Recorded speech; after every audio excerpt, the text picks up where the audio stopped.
Semua investasi ada resikonya. Pahami resikonya sebelum investasikan uangmu. Halo semuanya, nama saya Michael. Selamat datang di channel saya, Sikutu Buku.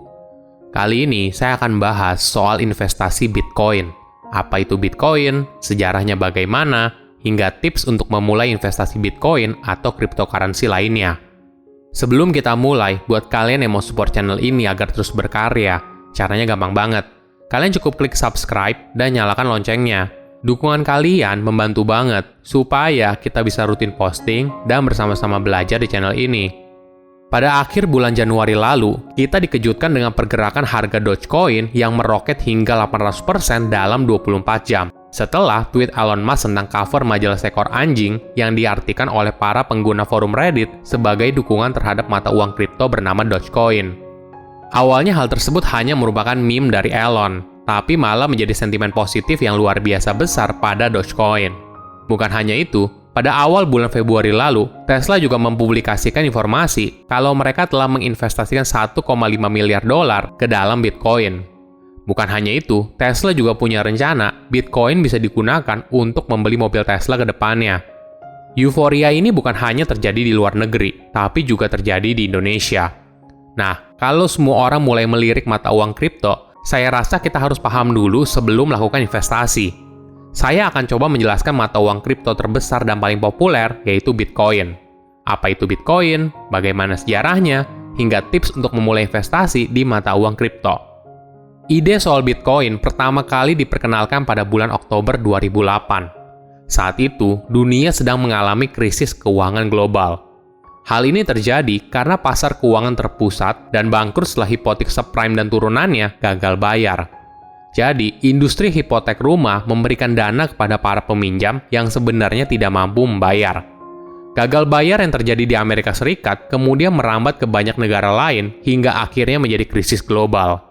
Di tahun yang sama, ada seseorang dengan nama samaran bernama Satoshi Nakamoto memposting pesan di milis kriptografi berjudul Bitcoin P2P e-cash paper. Di dalamnya ada tautan ke sebuah white paper yang disebut sebagai Bitcoin Sistem Uang Elektronik Peer-to-Peer. Hingga saat ini, keduanya masih tersedia secara online untuk dilihat langsung. Dalam makalah tersebut, Nakamoto menjabarkan konsep Bitcoin sebagai mata uang digital terdesentralisasi, jadi tidak terpusat. Tujuan utamanya agar setiap orang bisa mengirimkan uang langsung kepada orang lain tanpa melalui perantara. Saat ini, apabila kita ingin mengirimkan uang kepada orang lain, kita butuh perantara, yaitu bank. Sedangkan dalam mata uang kripto, kamu tidak perlu bank lagi sebagai perantara. Cukup kamu dan si penerima saja menggunakan teknologi yang dinamakan blockchain. Pada awalnya, Bitcoin tidak punya nilai sama sekali. Maklum saja, beda dengan mata uang pada umumnya yang punya penjamin berupa pemerintah, Bitcoin tidak ada penjaminnya. Walaupun begitu, setiap transaksi dari mata uang kripto tercatat dan bisa dilihat oleh semua orang. Tapi, karena tidak ada penjamin, banyak pemilik usaha ragu untuk menerima Bitcoin sebagai alat pembayaran. Bahkan pertama kalinya Bitcoin digunakan sebagai alat pembayaran baru setahun setelah diperkenalkan secara luas. Ceritanya begini. Ada seorang pria di Florida bernegosiasi dengan seorang di dalam forum untuk mengirimkannya 2 pizza dari Papa John seharga $25 dan ditukar dengan 10.000 Bitcoin pada tahun 2010. Transaksi ini merupakan awal nilai dari Bitcoin, yaitu seharga 4 Bitcoin per sen. Dari situ, Bitcoin mulai dijadikan sebagai alat pembayaran bagi para pengguna forum. Nah, mereka menggunakannya sebagai balasan atas jasa atau barang yang ditawarkan. Barulah kemudian, Bitcoin mulai tersedia untuk ditradingkan. Hal ini kemudian membuat penggunaan Bitcoin semakin luas, karena semakin mudah orang untuk membeli dan menjual Bitcoin. Saat ini, bahkan banyak perusahaan besar sudah menerima Bitcoin sebagai alat pembayaran yang sah. Mungkin kamu penasaran, bagaimana kamu bisa mendapatkan Bitcoin? Saat ini ada 3 cara. Pertama, kamu bisa membeli Bitcoin dengan uang yang kamu miliki. Kedua, kamu menjual barang dan menerima pembayaran dalam bentuk Bitcoin. Dan ketiga adalah melalui proses mining. Ini adalah proses awal saat Bitcoin dibuat. Penjelasan paling sederhananya, mining adalah proses di mana komputer memproses verifikasi transaksi yang ada di blockchain dan membutuhkan kemampuan untuk menyelesaikan soal matematika yang sulit. Penambang pertama yang berhasil menyelesaikannya akan mendapat hadiah berupa sejumlah Bitcoin. Jadi, kamu harus berlomba-lomba dengan semua orang di seluruh dunia untuk menyelesaikan soal matematika yang rumit. Beberapa tahun lalu, di Indonesia cukup booming di mana banyak orang mulai berinvestasi untuk membeli alat mining Bitcoin. Namun di zaman sekarang, di mana supply Bitcoin semakin sedikit, maka soal matematikanya juga semakin rumit. Oleh karena itu, banyak orang mengambil pendekatan lain, yaitu dengan cara membeli Bitcoin di platform jual beli aset kripto yang ada di Indonesia. Menariknya, beberapa orang juga melihat Bitcoin sebagai investasi atau aset, karena jumlahnya yang terbatas. Di dunia hanya tersedia maksimum 21 juta Bitcoin, dan jumlahnya sekarang sudah mencapai lebih dari 16 juta Bitcoin. Maka seperti hukum ekonomi, ketika supply terbatas dan demand yang besar, maka harganya akan naik. Fakta lain yang menarik soal Bitcoin adalah hingga saat ini tidak ada yang tahu Satoshi Nakamoto itu siapa. Apakah dia pria atau wanita, individu atau grup, dan sebagainya. Inilah yang kemudian membuat banyak spekulasi dan teori konspirasi tentang siapa di balik nama samaran Satoshi Nakamoto. Bahkan Satoshi ibarat lenyap di telan bumi. Dia berhenti posting apapun sebelum Bitcoin meledak pada tahun 2010.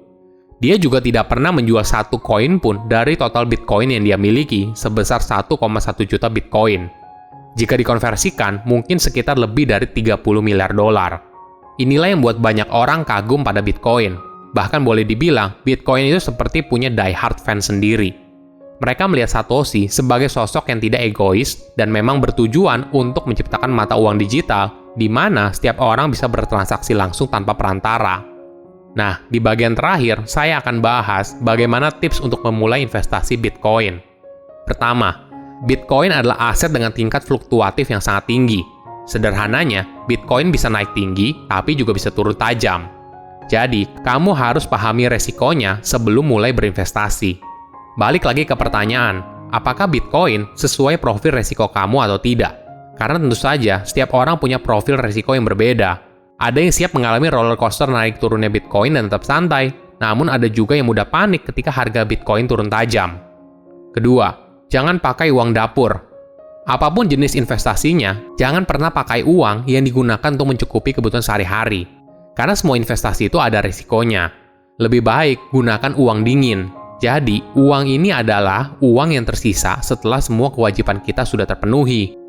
Selain secara keuangan lebih aman, di sisi lain, perasaan kamu tidak akan mudah terombang-ambing karena pergerakan harga Bitcoin. Ketiga, diversifikasi investasi. Ingat, jenis produk investasi ada banyak, bukan hanya Bitcoin. Ada deposito, obligasi, saham, reksadana, emas, dan sebagainya. Ada sebuah pepatah yang menarik. Don't put all your eggs in one basket. Artinya, kita jangan menaruh semua uang kita di satu produk investasi. Lebih baik kita membagi komposisinya. Kalau saya pribadi, membaginya berdasarkan profil resiko dari setiap masing-masing produk investasi. Dengan begitu, kita punya resiko yang terukur dalam melakukan investasi apapun. Keempat, gunakan uang yang kamu siap hilang. Seperti yang sudah saya jelaskan, semua investasi ada resikonya, apalagi untuk investasi dengan profil resiko yang tinggi. Kamu harus gunakan uang yang secara pribadi kamu siap apabila uang tersebut hilang akibat dari kerugian investasi. Kelima, investasi di produk yang kamu pahami. Walaupun sekarang Bitcoin lagi hot banget, namun kamu harus bisa menjaga diri kamu sendiri. Jangan investasi berdasarkan kata orang, rekomendasi dari grup investasi, atau rekomendasi dari analis dan influencer. Lakukan riset sendiri, pelajari investasinya, pahami, barulah investasikan uangmu ke sana. Ini memang bukan proses yang cepat, karena balik lagi, menurut saya, tidak ada investasi yang bisa menghasilkan keuntungan jangka panjang dengan cepat.